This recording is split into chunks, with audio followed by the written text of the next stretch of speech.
गुरुदेव की जय। बंदी छोड़ कबीर साहिब जी की जय। बंदी छोड़ गरीबदास जी महाराज जी की जय। स्वामी रामदेवानंद जी गुरु महाराज जी की जय हो।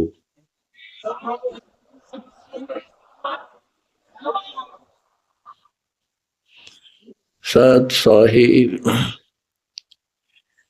परमेश्वर कबीर जी की प्यारी संगत को, विश्व की सारी संगत को दास का आशीर्वाद है। परमात्मा आपको मोक्ष दे, सुखी रखे, काल कष्ट से आपकी रक्षा करे। बच्चों, आपको सत्संग से, तत्व ज्ञान से रंग दिया है, आपको परिपूर्ण कर दिया है। आज मानव एजुकेटेड है, शिक्षित है,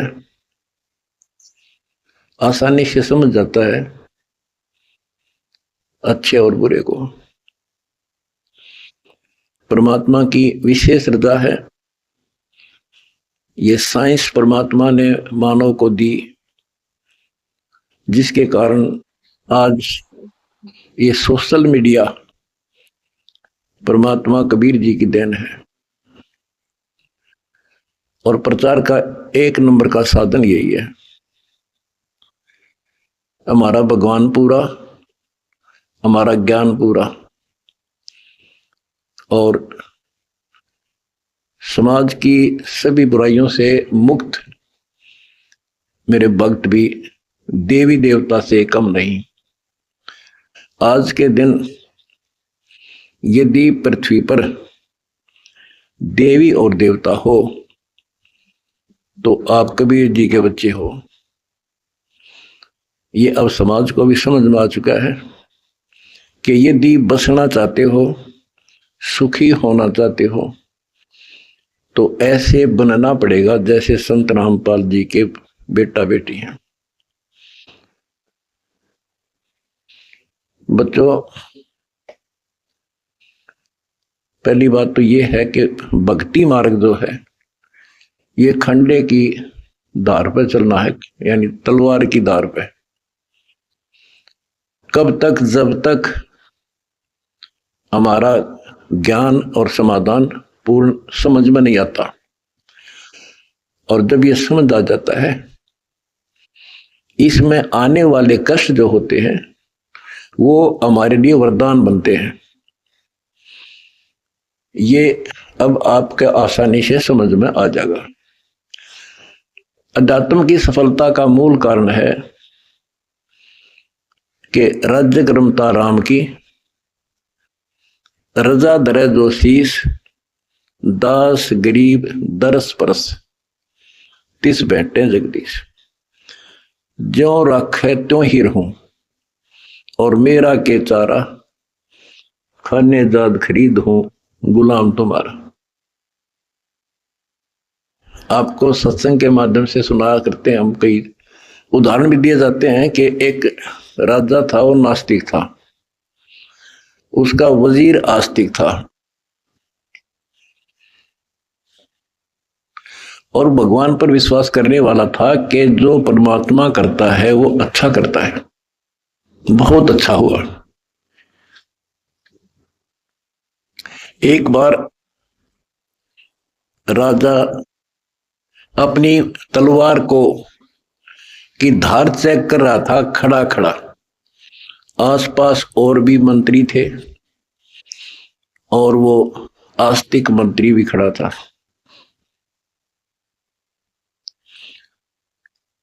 क्या होता है, बात करते करते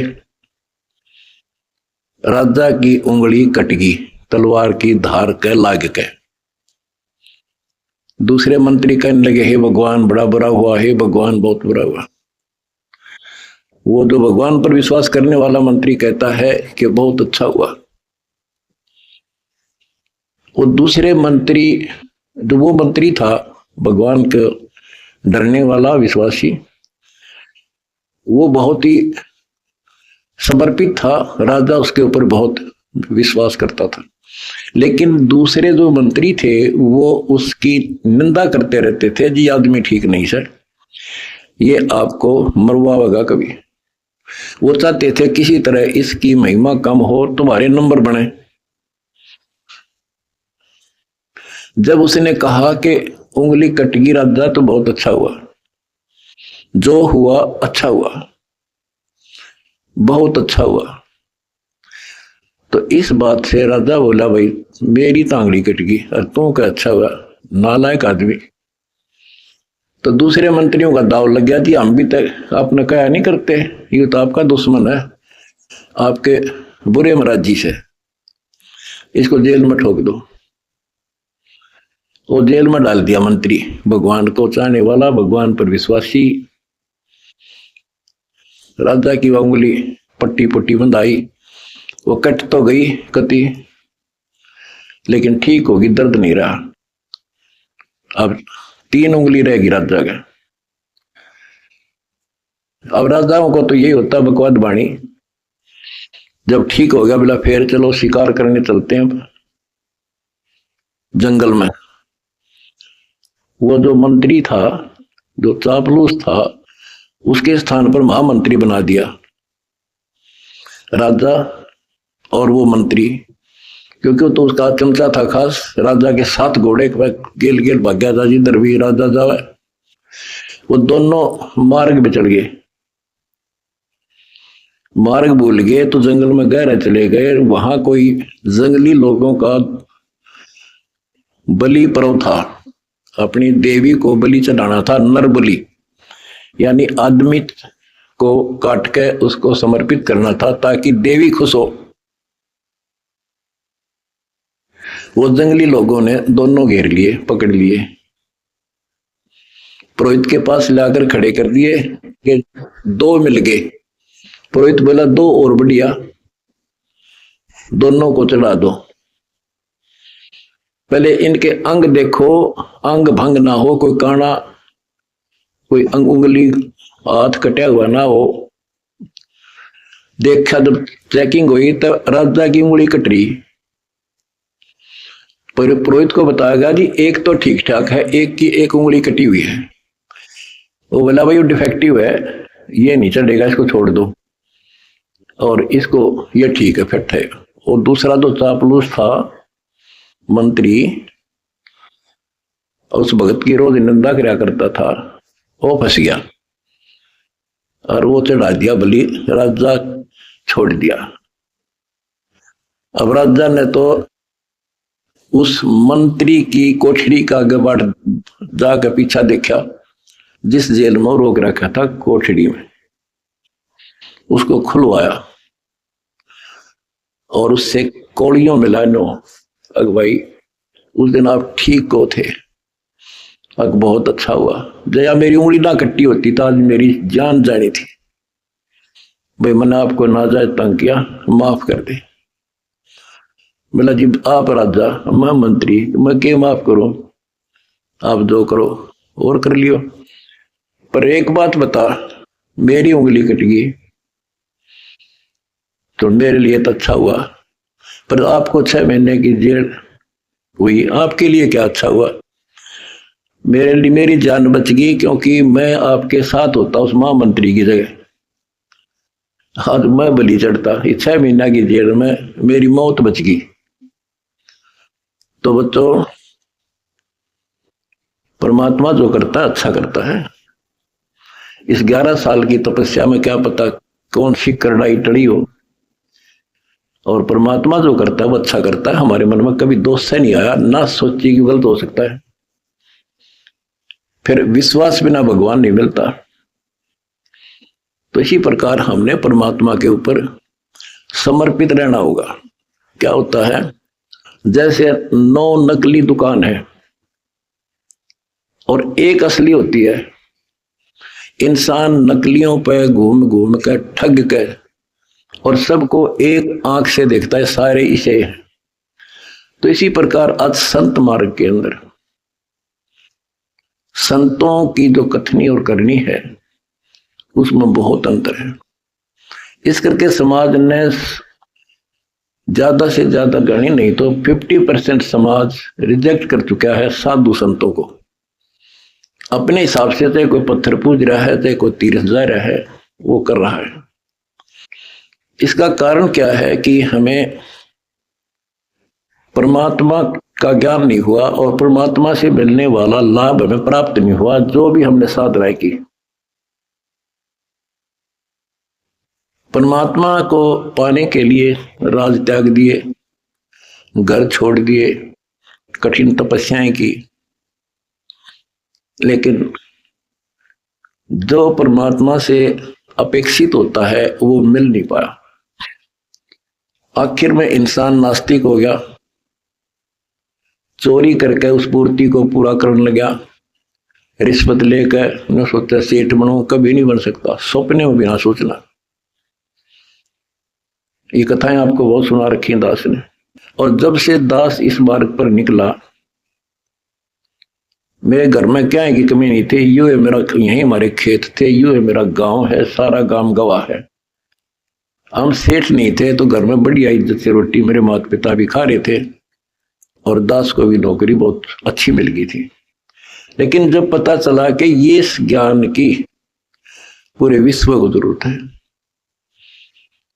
संत गरीबदास जी की वाणी है, अगम निगम को खोज ले और बुद्धि विवेक विचार, उदय अस्त का राज मिला तो बिन नाम बेगार।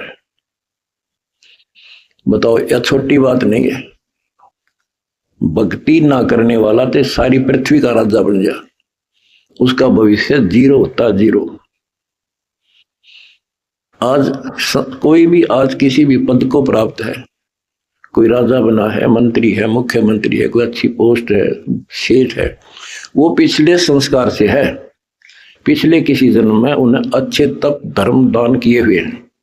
और अब वो टिट्टी भाग रहा है, लाट साहब बन रहा है, क्योंकि इस टाइम पर टूक मिल रहा है, समय पर सारी सुविधा प्राप्त है, और वो ये सोचा बस इतना ही काम है। ये अध्यात्म ज्ञान का टोटा है। उस अध्यात्म ज्ञान के टोटे को पूरा किया मैंने सभी ग्रंथों से, सभी महापुरुषों की वाणियों से एक कर दिया। अब देखो, हम देखते हैं भी, एक इंसान सेठ है, एक IAS IPS MLA MP प्रधानमंत्री मुख्यमंत्री बने हैं, और वो कभी राम नाम न जानते नहीं, सारे दिन दारू पीना या मजाक करना और बकवाद करना, या अपनी अच्छे नेक व्यक्ति हैं तो अपना करके खाना रहना। और हम सोचते हैं कि ये भक्ति जो कर रहे हैं, वो ये सोचते हैं कि हम भक्ति कर रहे हैं, और फिर भी कोई ना कोई कष्ट थोड़ा बहुत आ ही जाता है। और मेरे साथ वाला सारा दिन कोई राम नाम न जानता, नहीं कहता ताश खेल है, दारू पीवे ना, अपनी धंधा करता है और बड़ा अफसर है, इसको कोई दिक्कत नहीं होती। तो ये ऐसे समझना होगा आपने, जैसे इन्वर्टर की बैटरी है, वो चार्ज कर दी और इन्वर्टर है नहीं, फिर हटा दिया, तो जब तक उसमें वो कैपेसिटी है उसकी, वो चलेगी, और पंखे भी चलेंगे, कूलर भी चलेगा, लाइट भी जग रही होगी। और जिस समय वो बैटरी डिस्चार्ज हो जाएगी, सभी समाप्त हो जाएंगी, सब सुविधाएं खत्म। उसके बाद फिर क्या होगा, उसके ऊपर कहर टूटेगा और उस समय देर बहुत हो चुकी होगी। आज कोई राजा है, महाराजा है, और फिर मृत्यु के बाद कुत्ता बनेगा, गधा। ये संतों की वाणी है, कोई डूम बाट के गीत नहीं है, अध्यात्म ज्ञान है। फिर पीछे तू पसवा कीजिए, गद्दा बैल बनाई, ये 56 भोग कहाँ मनवोरे, कि तो कुर्डी चलने जाए। एक थोड़ा सा दिमाग तक काम ले ले इंसान तो कलजा पाट जा।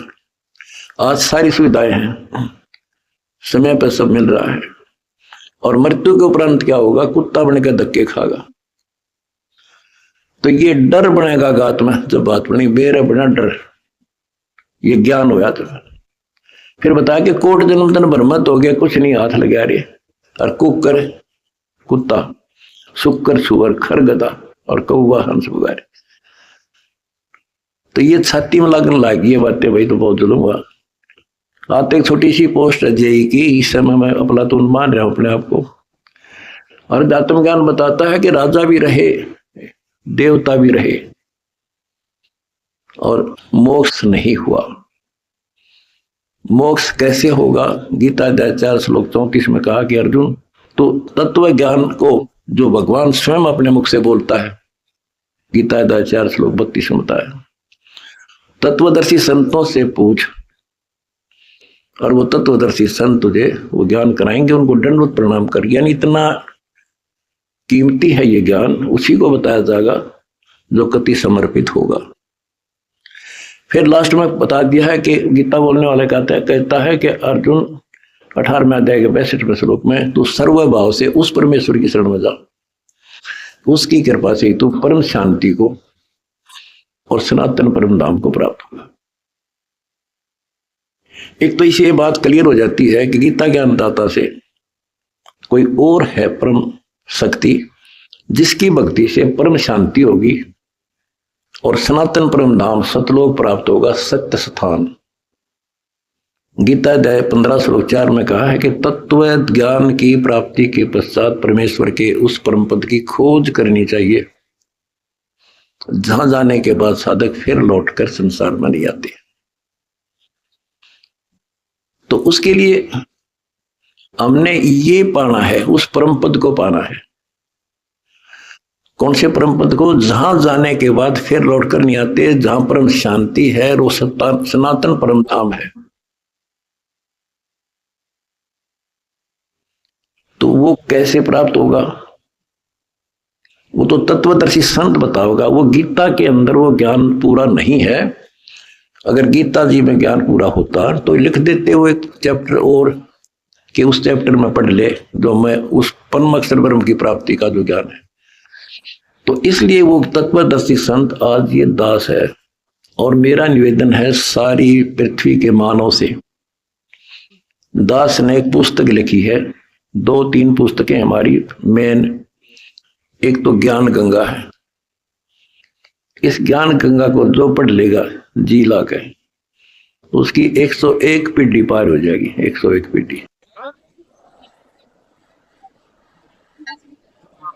ये सारा ज्ञान कति मेरी आत्मा समझ लेना हो। ज्ञान गंगा ऐसे गजब तरीके से तैयार कर रखी है, जब इंसान होगा निष्पक्ष भाव से पढ़ लेगा, वो और बताता फिरेगा। इन देखते तो है नहीं, हाहाकार मचाते हैं, इसमें ये लिख दिया वो लिख दिया।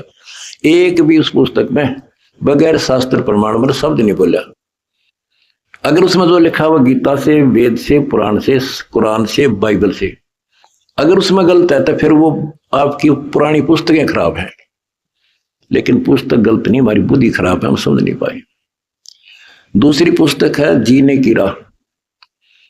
उस जीने की राह पुस्तक पढ़ के ये करोड़ों भक्त सुधर गए, बच्चे छोटे छोटे भी। वह ऐसी गजब समाज सुधार की पुस्तक है। आज ये लिव एंड रिलेशन का जो आग लाग रही है लव मैरिज की, इस पुस्तक को पढ़कर कोई ना तो लव मैरिज करेगा और ना ही लिव इन रिलेशनशिप में रहेगा, ना बुराई करेगा, ना समाज के अंदर एक देवता बनकर रहेगा। ऐसी गजब की पुस्तक है और हम फ्री में देते हैं, कोई लालच नहीं। कोई मैंने सोचा भाई रामपाल अपने कोई लालच कर रहा होगा, ये समाज ने पता चल गया मैं लालची हूं कि ना हूं। मैं केवल परमार्थी हूं और परमार्थ की ट्रेनिंग मैंने अपने बच्चों को दे रखी है। और ये कुर्बान है, इनको को दुखी दिखाई देगा, ये आप रोटी नहीं खाओगे उसको खिलाओगे। आज इनको ऐसा ज्ञान ऐसा निर्बल कर दिया। और हमने भी ठान ली है, पहले तो भारत को विश्व सोने की चिड़िया बनावांगे। वो बनेगी कैसे?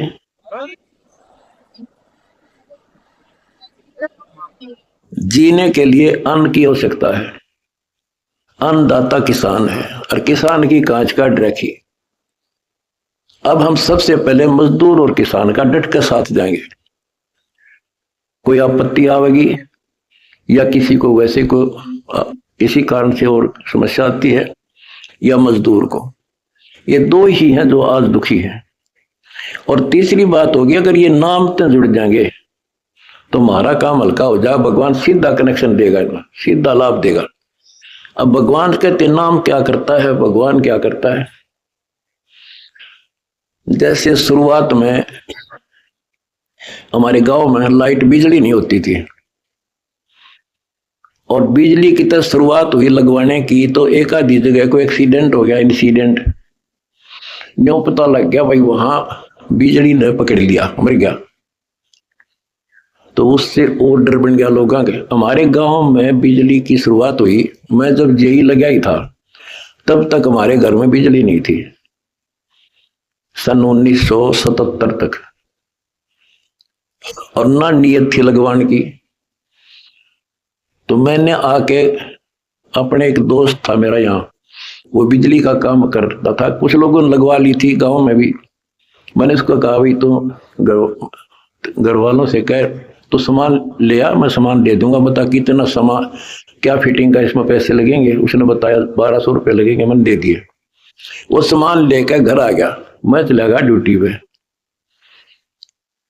और वो बोला भाई, मेरा ताऊ ने बोला, तुम्हारा उम्र में छोटा था, उनने चाचा था मेरा ताऊ, बाबू फादर का भाई लगे, बोला भाई थारा बिजली लानी है। वो बोला तो अपने माँ बाप का ला ले बिजली, भाग जाड़ा की तो बकवास करे तो, मारे क्यों लाओ बिजली, तू अपने ला ले। यानी बिजली को इतना गलत समझते थे। जब तो मजाक चल रहा था उनका, फिर माँ आ गया सामने, तो वो बोला भाई, नूर ने बोले तारे घर वाले, तो बोला तुम अपना ला लो बिजली ने। वो बोला कोई बात ना, नब्बेरा को ना तू फिटिंग कर दे। फिटिंग करवा दी, कनेक्शन ले दिया, मोटर लगा दी। पहले हाथ से काटा करते नो सानी, और मेरी माता ने पीछा करती 2-2 घंटे 2 किलो वह चाकी लगा दी। जब उनके सामने वह लाइट चली और मोटर कट्टा कट सानी काट दी, फिर ने बोले भैया तो भूला लाग रही थी तो पहले लवानी थी। तो बच्चों इसी प्रकार और परमात्मा की पावर का कनेक्शन है जो आज दास एक लाइन में मिलकर आपको दे रहा है, जिसका यू लाग जाएगा कट्टा कट काम होगा आपका।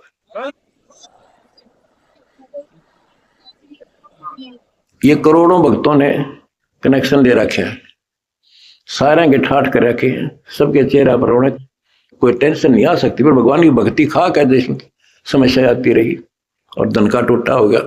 तुमने इतना दान कर दिया कि आज देख कितने लाखों दुखियों का दुख दूर हो रहा है तुम्हारे दान से। यार वो जब भगवान का जुड़ जा तो सीधा कनेक्शन उनसे भी हो जा। भगवान को रिश्तेदार थोड़ा किसी का हो, तो सबको देगा, सबके साथ एक जैसा व्यवहार है।